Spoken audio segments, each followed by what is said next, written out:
So I heard that Lego got sued for copyright infringement over a leather jacket that they made for a little Lego character. And I wanted to look further into this because this sounds absolutely ridiculous in one way or another. The story is that artist James Concannon claims that Lego made a blatant copy of a jacket that he made for the Queer Eye cast member Antoni Porowski. This is a picture. We'll see the pictures from the lawsuit, but it claims that they basically ripped off a copy of the jacket.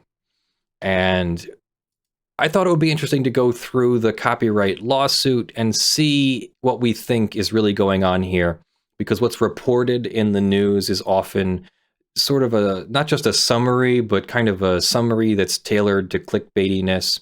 And when we look at these things, sometimes the claim makes more sense, but then sometimes it doesn't. And so I thought it would be interesting to actually look at it.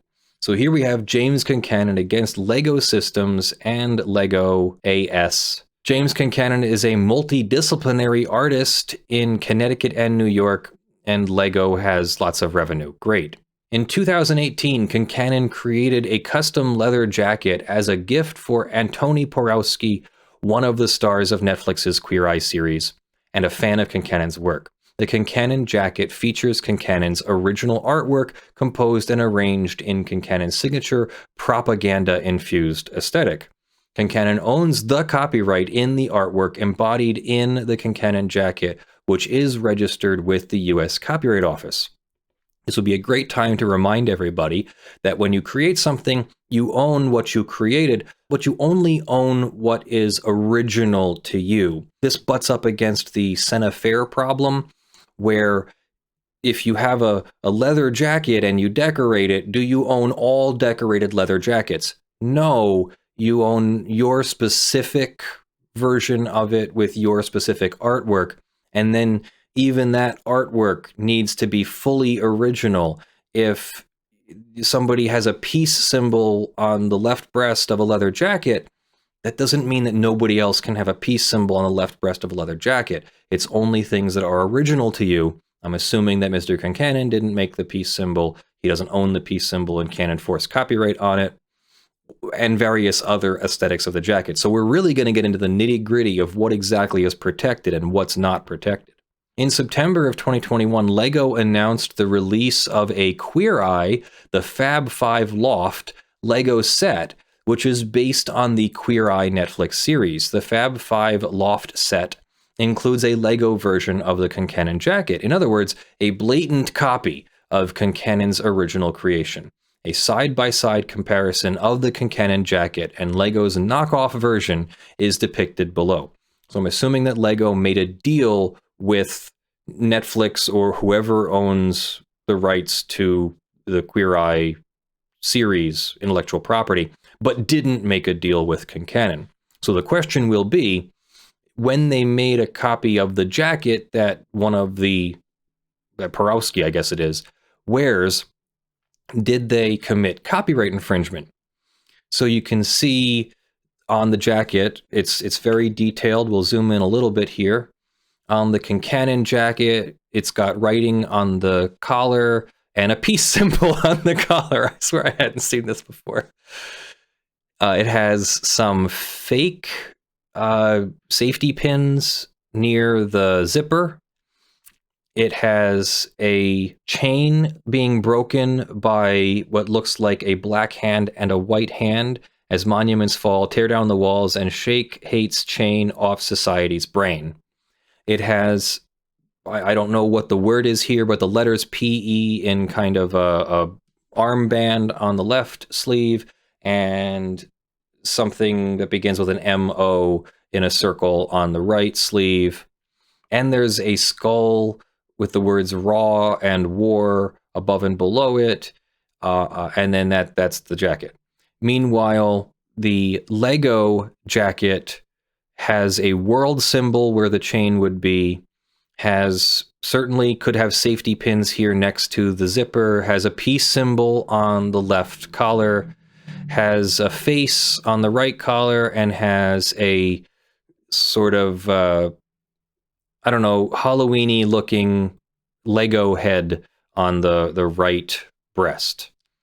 So the question becomes, is that copyright infringement? My initial impression is no. James Concannon does not own the placement of symbols on leather jackets. He would not own placing safety pins next to a zipper. He would not own placing a world in place of his chains. He would not own placing a skull on the right breast. Oh, I see it. There's a peace symbol on the right collar as well, and the Lego symbol is the white part of the peace symbol. So he does not own a peace symbol, even if there's a face on it. He doesn't own the phrase, "Bless the Youth Manifesto." So in whole, I think the Senefaire doctrine and what we call the merger doctrine, let's look up the merger doctrine and I'll show you what I mean. The merger doctrine is a broad but related concept to the idea-expression distinction. Remember, ideas cannot be copyrighted, but expressions can. Some ideas can be expressed intelligibly only in one or a limited number of ways. The rule of a game provides an example. In such cases, the expression merges with the idea and is therefore not protected. There are cases where there is very little choice about how to express some fact or idea, so a copy or a close paraphrase may be unavoidable. In this case, the merger doctrine comes into play. The fact or idea and the expression are seen as merged, and the expression cannot be protected. The merger doctrine is typically applied only to factual information or scientific theories, not to imaginative works, such as plays or novels, where the author has a much broader choice of expression. In other words, when applied to the leather jacket example, a leather jacket is a limited canvas on which to make things. It's not a 1,200-page book. It's not a musical. It's not a play. It's not so vast and expansive that you have lots of creative choices. It's a leather jacket. You can decorate it in ways that are typically done to leather jackets, and that's going to hit the merger doctrine. It's going to hit Senefaire. Reminder, Senefaire is where there's typical ways to dress a scene. There's typical scenes in different stories. A romance story will usually have two people meeting each other. I often use the example of on a bench in a park, but you can't copyright the idea of two people meeting under weird circumstances and becoming romantically involved. But you can copyright your expression of that idea. The merger doctrine has been applied to the user interface design of computer software, where similarity between icons is used between two different programs, if only a very limited number of icons will be recognized by users, such as an image looking like a page to represent a document. So back to this. Being that a leather jacket has limited space and limited ways to put things on it, and especially considering in the past people have decorated their leather jackets in protests, especially protests of the Vietnam War, Concannon's copyright is going to be very limited, pretty much to the exact images that he has placed, and maybe not so much their exact placement. If somebody copied his skull, line for line, it was an exact duplicate of his skull, that would be copyright infringement, and I'm assuming, big assumption, that that skull is actually his and not just some generic image of a skull. Two fists breaking a chain is a kind of a generic image. I really think the only way it could be copyright infringement is if they copied his exact image. If Lego had copied these exact images onto their Lego doll, then I think that would be copyright infringement. Let's go on. On the back, James Concannon has written, "Time is on my side," and has written time using the spelling for the spice, time, T-H-Y-M-E. Lego has used none of that. It says rebuild the world. There's apparently a background to James Concannon's writing, which is just the word time over and over again. It's kind of hard to see. There is no such thing on the Lego Despite admitting that it intentionally copied the Concannon Jacket when it developed the Fab 5 loft set, LEGO did not offer to compensate Concannon for copying his creation, did not ask Concannon's permission to copy his creation, and did not give Concannon any credit when it did copy his creation. Instead, it offered to send Concannon a free Fab 5 loft set for Concannon's 6-year-old son to play with, only later to revoke the offer, telling Concannon that LEGO does not give away its products for free. Something that stood out was the accusation that LEGO admitted copying the jacket. That would come into the testimony and evidence in the case. That would come into the court record and be admitted as evidence. If you think, oh, well, that's hearsay, he's telling the court something someone else said, something that LEGO said, they're a party, they can testify as to what they said. Well, there is an exception to hearsay called the admission against interest. If someone says to you, oh yeah, I'm sorry I did that to you, and then later on there's a lawsuit about it, you can get that admitted even though it would normally be considered hearsay. Concannon is a working artist with a serious medical condition who supports himself and a young child through his work. So he's a sincere and needy plaintiff. Concannon brings his action to hold LEGO accountable, and he accuses them of willful infringement. James Concannon is a multidisciplinary artist. Yeah, we get it. He has created things. So yes, it looks like this chain image is something that he has created for a t-shirt or for clothing. In June 2017, Concannon received an email from a clearance coordinator at ITV America, producer of the Queer Eye Netflix series, which was set to launch in early 2018, a reboot of the popular television show from the early 2000s. In her 2017 email, the clearance coordinator told Concannon that Anthony Porowski would love to be able to wear 3 of Concannon's custom-made art t-shirts at different times throughout the show's first season. The email attached a release form which Concannon signed, granting ITV the right to display Concannon's creations on the show. The release granted Netflix the right to display Concannon's works in connection with the show's advertising. A few months later, another ITV clearance coordinator reached out to Concannon seeking his permission to add a 4th Concannon t-shirt. Concannon agreed. Through this exchange, Concannon learned one of the Queer Eye's new cast members, Anthony Porowski, was a fan of Concannon's work. Yeah, we got that. Concannon and Porowski connected through social media, met in person, eventually became friends.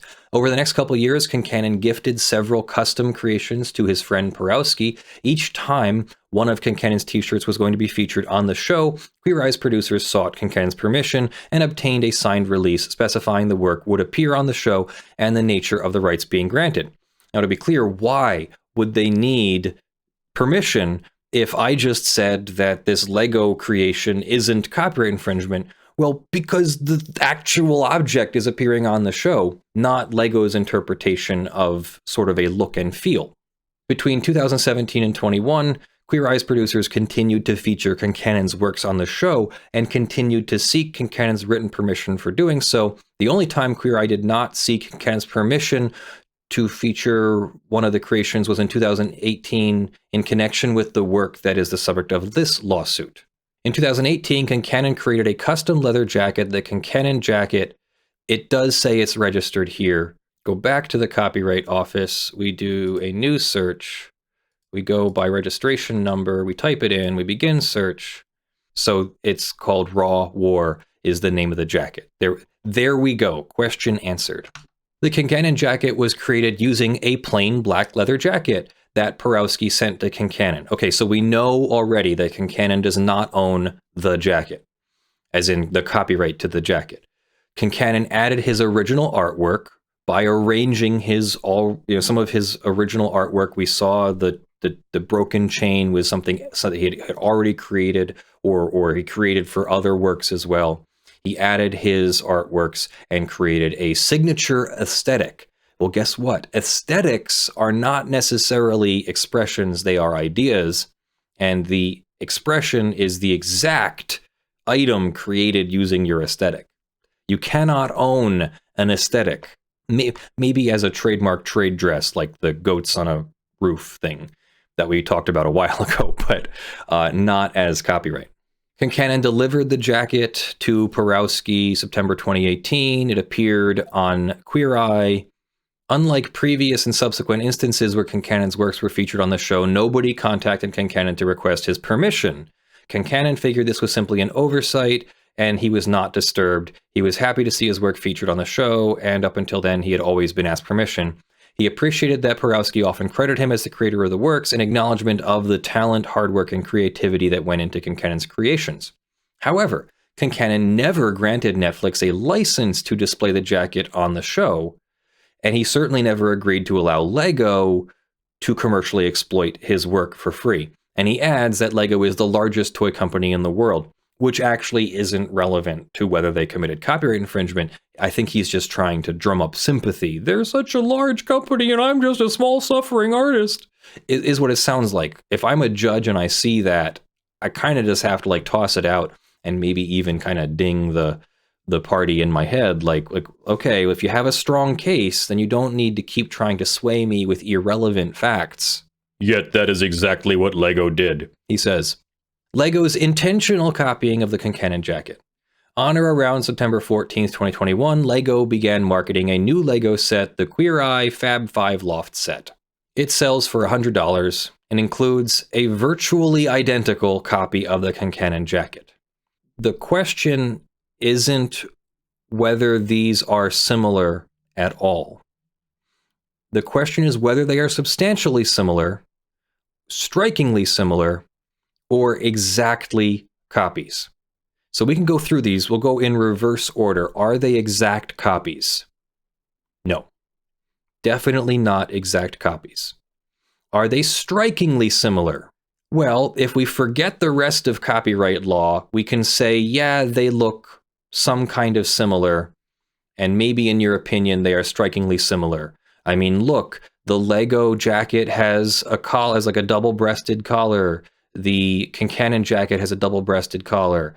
The LEGO jacket has a zipper in the bottom left, and so does the Concannon jacket. The LEGO jacket has a zipper in the left breast, so does the Concannon jacket. But that ignores something very important about copyright law, is that you only have protection in your original ideas. We already know the Concannon leather jacket is not made by Concannon. And of course, jackets, you generally don't get copyrightability on basic shapes of clothing. Maybe the design on the clothing, maybe a particular stitch pattern or something, but the shape of a leather jacket is not going to belong to Concannon. We can throw that right out. Then we get into whether it's strikingly similar only in the protected elements, and we have to decide what the protected elements are. Concannon probably has copyright protection in his original artwork. If he drew the two fists breaking the chain with the text below it, if he drew the Raw War skull, those things are probably his original copyrighted works. Did he draw the safety pins? Yeah, he probably drew the safety pins, but safety pins are a real-life object, and I don't know how much creativity there is in mimicking a safety pin. The most that I see that LEGO allegedly copied is the positioning of these elements. The LEGO skull is on the right breast. The LEGO world is in the same place as the two fists breaking the chain. The peace symbol is in the same place. The peace sign is in the same place. Both have a face. And the rest is not reproduced. So the question then becomes, did LEGO change enough so that they're not copying his work? Did they copy his skull? No, they made their own. Did they copy his two hands breaking a chain? No, they made a world. Did they copy his peace symbol? Yeah, but he didn't own a peace symbol. He doesn't own the yin and yang on the other side either. Did they copy the positioning of some of these elements? Yes, but I don't think that positioning rises to the level of copyright infringement. But yeah, did they make something that sort of called to mind that Mr. Porowski wears this jacket on the show? Yes. Is that striking similarity? Not to me. Is it substantial similarity? Is it similarity in its substance? Not really, but I could hear the arguments on both sides now if I'm thinking of substantial similarity. Definitely Lego made something similar, and the question will be for a judge or jury whether it is so similar that it reaches the substantial similarity threshold. And I don't see it reaching that threshold, but I do see how it is similar and where Mr. Porowski is upset. The back gets less sympathy for me. Time is on my side with letters that are where the paint is dripping from having been oversprayed. They didn't copy the background of Time is on my side because it says time. They just made it gray. And they made their own graffiti style text, Rebuild the World. Certainly, Mr. Porowski does not own the idea of putting text on the back of your leather jacket. There are lots of examples of people putting text on the back of their leather jacket. Concannon continues, as the above side-by-side comparison reflects, Lego painstakingly copied not only the individual creative elements of the Concannon jacket, but the unique placement, coordination, and arrangement of those individual artistic elements as well. Lego did not seek Concannon's permission. Lego did not credit Concannon as the original creator. Yeah, that's because they didn't think they were committing copyright infringement. It is indisputable that Lego developed its infringing product by copying the Concannon jacket. For example, in a video that Lego released, Lego's senior graphic designer states that Antony has a really iconic leather jacket that we redid in Lego version. The video depicts the Lego version of the Concannon jacket for several seconds on the screen, and it was posted to Lego's official YouTube account. Here is what the set looks like. It literally looks like the set of a Queer Eye production. There's the leather jacket, which Antony is wearing. In addition to creation distribution throughout the world, Lego has promoted the jacket as well. Lego is unwilling to accept responsibility. After several calls to the customer service line, Concannon was told that Lego loves creators, and the switchboard operator offered to send him a free set. The set never arrived, and they retracted their offer. Concannon's supporters encouraged him to find an attorney. Great. Concannon hoped that perhaps Lego made an honest mistake. Instead, lawyers for Lego told Concannon's attorney that if Concannon brought a case against Lego, it would be an uphill battle, arguing in effect that by gifting the Concannon jacket to his friend, knowing that Porowski would wear the jacket on Queer Eye, Concannon was granting an implied license. Yes, that would be one defense. I don't think that's their strongest defense. I think that Lego's strongest defense is going to be attacking the originality of the jacket, that Concannon only owns his original artwork on the jacket, and that Lego did not copy his original artwork, but made their own in that style.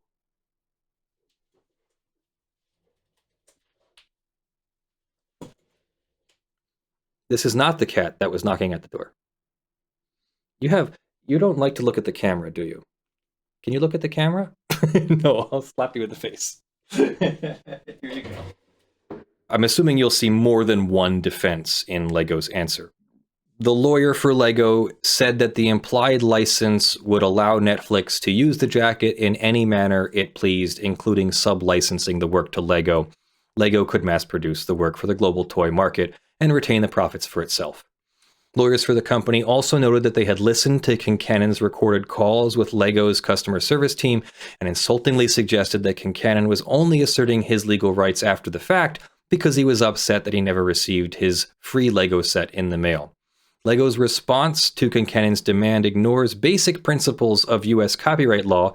I disagree a little bit. I think that Concannon's complaint is ignoring basic principles of US copyright law and demonstrates that Lego cares more about its bottom line than the working artists who supply the creative lifeblood for industries like the one that Lego dominates. Concannon brings this action to hold Lego accountable for its shameful theft of Concannon's intellectual property and to recover damages for Lego's willful infringement. So he accuses Lego of basic copyright infringement. They have infringed by copying, publicly displaying, distributing, and creating derivative works without permission. Defendants will continue to realize unjust profits, gains, and advantages as a proximate result of their infringement. Now, here's something interesting. Let's take a look at when that copyright was registered. Remember, this was the entry. It was registered in November of 2021. So if anything, Concannon only gets his actual damages if he wins. The licensing fee that he would have gotten, the profits from displaying, if you can prove those profits, and it will be on Concannon to prove those profits. Assuming that the thing was published back in 2018 and the Lego set was made and released back in 2021, I don't know that he gets any statutory damages after November 26, 2021. I think he only gets actual damages. Maybe because Lego is still selling the set, that could be considered new infringements. So you have so many infringements before and so many infringements after. But I think he only gets his license fee. Whatever the license fee would have been for other products that he has sold, he'll get something similar for this one. Maybe multiplied by the difference in quantity and distribution or something. That's if he wins. Plaintiff has suffered monetary loss to his business reputation and goodwill. Plaintiff is entitled to recover the damages he has sustained and will sustain, including gains, profits, advantages obtained by defendants because of their act of infringement.